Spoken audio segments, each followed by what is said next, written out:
men are allowed to marry for 4 women? And the second one is, how can you prove that Jesus was not crucified? Brother, there's two questions. Brother, are you a Christian? I am. Brother, there's two questions. That why does Islam permit a man to have up to 4 wives? Why does Islam permit a man to have more than one wife? And second question, how can you prove that Jesus Christ, peace be upon him, was not crucified? That Quran is the only religious book on the face of the earth which says marry only one. You read the Bible, you read the Ramayana, you read the Mahabharata, you read the Veda. No religious book on the face of the earth says marry only one besides the Quran. If you read Ramayana, the Hindu scriptures, the father of Sri Ram, he had more than one wife. If you read Mahabharata, Sri Krishna, how many wives he had? 4, 10, 1,000, 10,000. He had 16,108 wives. So if Sri Krishna can have 16,108 wives, so why can't Muslims have maximum up to 4? If you read the Old Testament, it says that Solomon, peace be upon him, had 700 wives. Abraham, peace be upon him, had 3 wives. So Old Testament tells you can marry as many wives as you want. Same as the New Testament says that you should follow Old Testament. So in Hinduism, in Christianity, in Judaism, you can marry as many as you want. It is later on that the church put a restriction that Christians should marry only one. It is later on Rabbi Benjamin Yehuda passed a synod and say that Jews should marry only one. Otherwise, previously, they used to marry as many as they wished.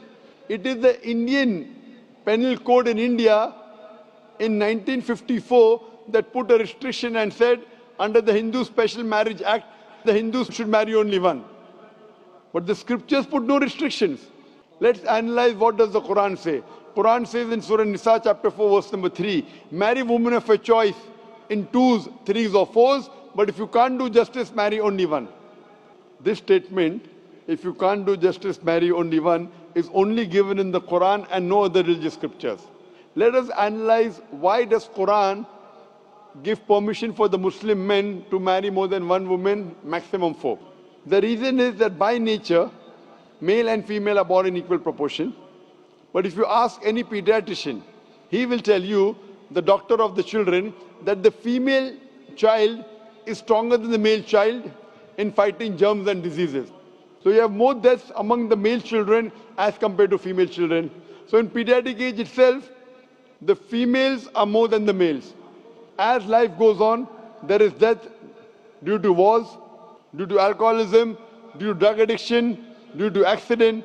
In all these cases, more men are dying as compared to females. So today in the world, there are more females as compared to males.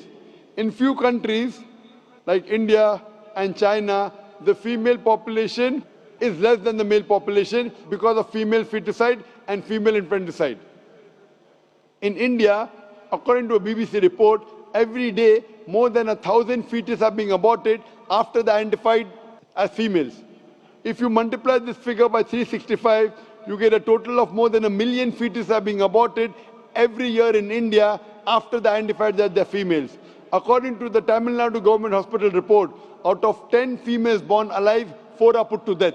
If you stop this evil practice of female feticide and female infanticide in India, even in India, the female population will become more than the male population. Even in China, if you stop this evil practice, the female population will become more than the male population. Today, if you analyze, in USA alone, there are 4.7 million females more than males. In UK alone, there are 1.2 million females more than males. In Germany alone, there are 1.6 million females more than males. In Russia alone, there are 10.6 million females more than males. And God alone knows that how many females are more than males throughout the world. If I agree with you that one man should only marry one woman, and suppose your sister happens to live in America, or suppose my sister happens to live in USA, and the market is saturated, every man has found a wife for himself, yet there will be 4.7 million females who will not find life partner. And if your sister happens to be one of them, or if my sister happens to be one of the 4.7 million females who have not found a life partner for themselves, the only option for them is that she either marries a man who already has a wife or becomes public property. Public property, such a harsh word. It is the most sophisticated word I can use. I cannot use a better word. You know, in America, today the statistics tell us, on average, a man has 8 different sexual partners before he settles down with one. Having mistresses in USA is very common. 5, 10, 20, 30, no problem. Having more than one legal wife, it doesn't go down their throat. When a woman is a mistress, she doesn't get her rights. She is dishonored. She is not treated well. In Islam, when a woman becomes the second wife, she gets her honor, she gets her right, she's treated well.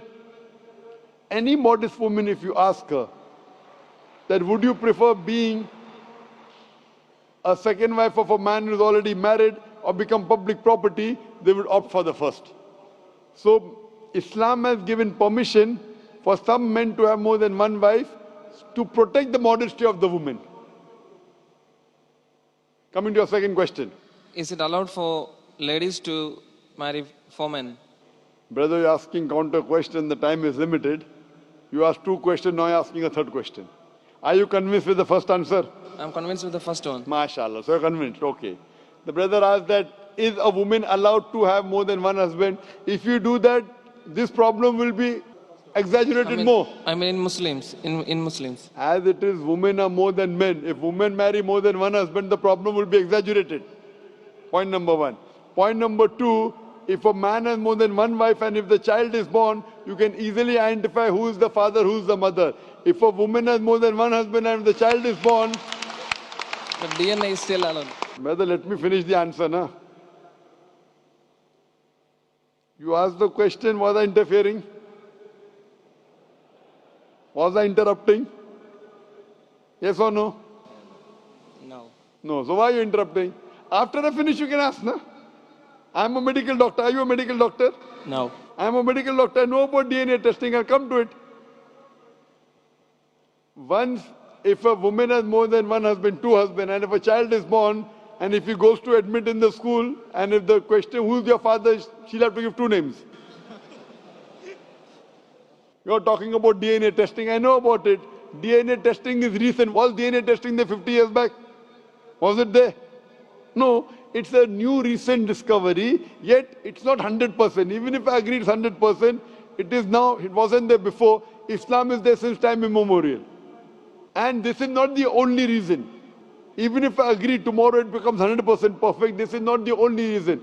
Today science tells us that man is more polygamous in nature as compared to the female. Today science tells us that during menstrual cycle, the female undergoes certain psychological changes. It's not possible for her to do the role of multiple wives. But a man doesn't undergo these changes, it's possible for him to do a role of multiple husbands. Today science tells us that if a man has multiple sexual partners and all are faithful, there is no problem. But if a female has multiple sexual partners and all are faithful, there are chances of sexually transmitted diseases to emerge.